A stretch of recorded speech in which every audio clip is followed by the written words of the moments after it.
Wondering how to place a risk with reinsurers? Let's run through the 3 stages.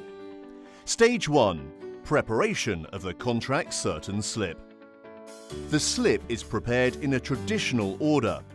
Headings required by the contract certainty checklist are highlighted. Stage 2.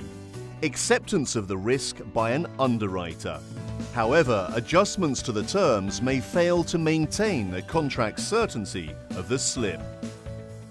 Stage 3. Amendment of the final slip. The underwriter's changes are amended in a format that achieves contract certainty. For reinsurance placements, it's important to ensure that the risk details in the slip are contract certain. This light bulb indicates each checklist item that must be included in the slip.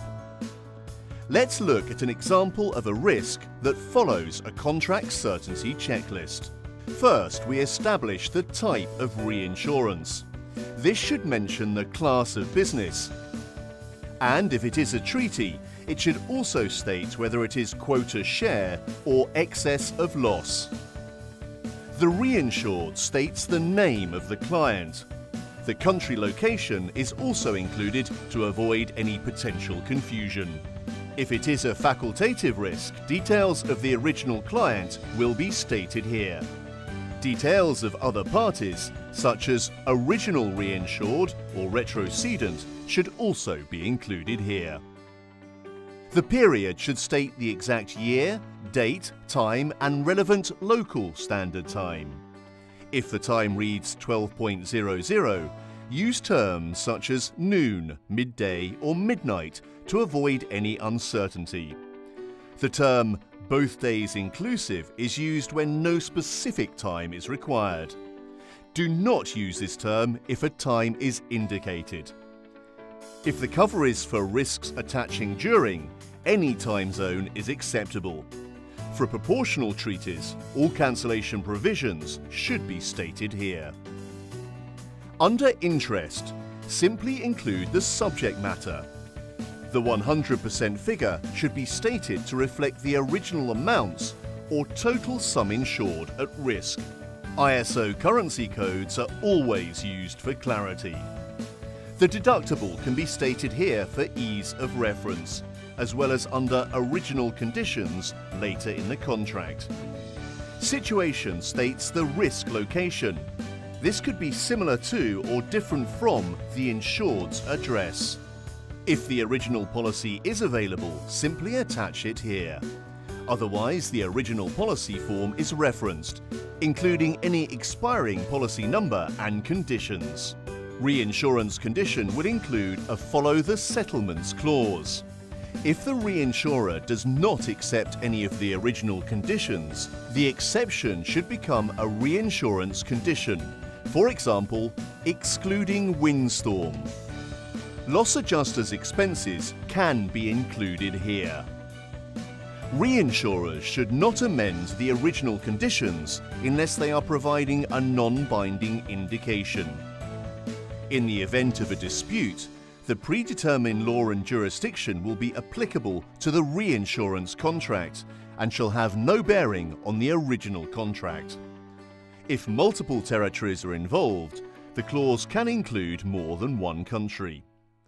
The premium states clearly the payable amount and the payment period. The premium payment terms full wording clause is attached unless it's referenced by an established market reference. Exchange rate clause is applicable when payment to reinsurers is in a currency that differs from the original currency. This document details the contract terms entered into by the reinsurers and constitutes the contract document. Information should include the information provided to reinsurers to enable them to assess their risks. If it is not attached, it should be clearly identified. It can also include clauses, terms and conditions, as well as other documentation, such as survey reports. Reinsurer's liability clause makes it clear that reinsurer's liability is several, not joint. Other items that you would expect to see in a standard slip: order hereon, basis of written lines, tax payable by reinsurers, fee payable by client, total brokerage, and other deductions from premium. Good news! The reinsurer has agreed to take a share of the risk, but on the condition of some changes, which he's amended in the original slip. This shows some examples of what these changes could be, which will then have to be approved again by the client before a contract is set in place. Here, the insurer has changed the amount of the deductible. However, this should be added as an exclusion under reinsurance conditions instead, as the original terms should not be amended by reinsurers.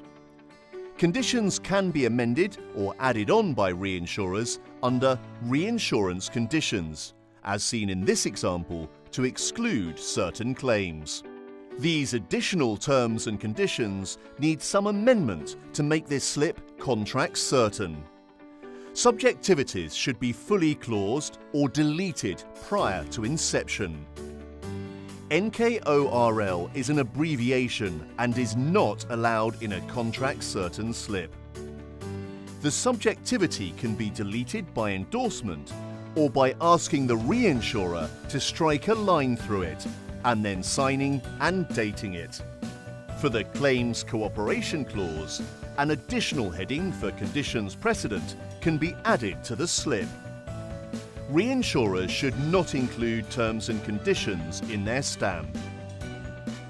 If the reinsurer wishes to maintain certain subjectivities, it should also be included in the slip and set out in full, stating condition, timescale, terms and consequences.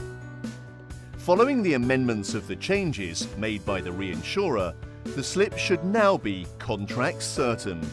All changes should be fully claused and subjectivities are included under the appropriate headings, with all additional policy wording attached as separate documents.